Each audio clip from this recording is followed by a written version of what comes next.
Здоровый и упитанный мелкий рогатый скот спешно загоняют в прицепы и кузовы грузовых газелей. Жертвенные животные отправляются в населенные пункты Назранского района. Местные власти позаботились, чтобы нуждающиеся семьи не остались без возможности провести гурб. Количество выделенного барашека на Назранский район – это 135. Главы сельского поселения будут забирать определенное количество и передавать имаму сельского поселения.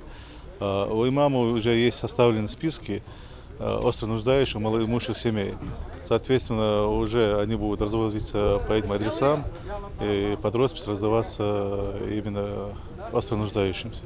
Одна из первых машин с животными для 10 семей отправляется в Газиюрт. Раздать помощь решили возле местной мечети. Сюда подъезжают первые машины, чтобы увезти животных. Кстати, каждому дается право самому выбрать понравившегося барашка. Многие даже не надеялись, что в этом году они смогут провести обряд гурба. За оказанную помощь благодарят искренне.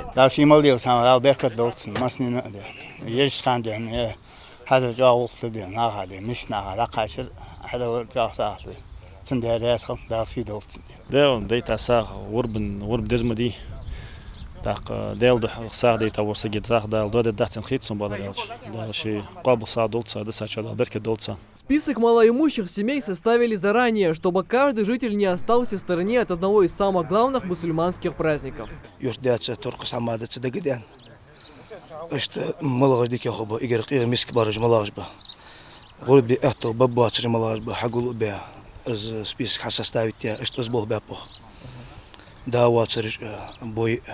Не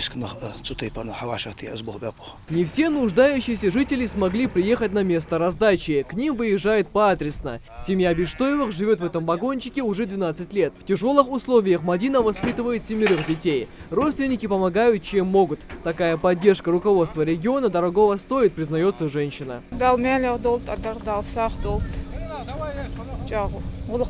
Далее маршрут пролегает через село Икажево. Здесь проживает 19 тысяч человек, среди которых немало остро нуждающихся.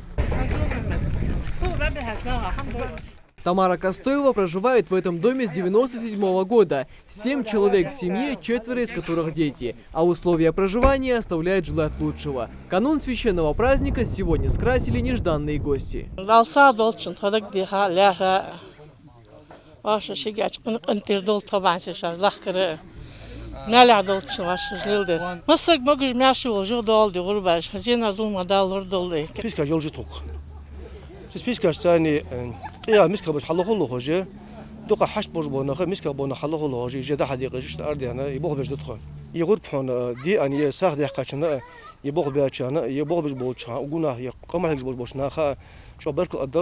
ديال جالس خلصنا قصته هنا حد يبغى حبي يعني حتى لو يفتح زمي برشين يعني يبغى حبي أنا رتسنا يقوم مدري بوش ناخا يخسر دي خاشنا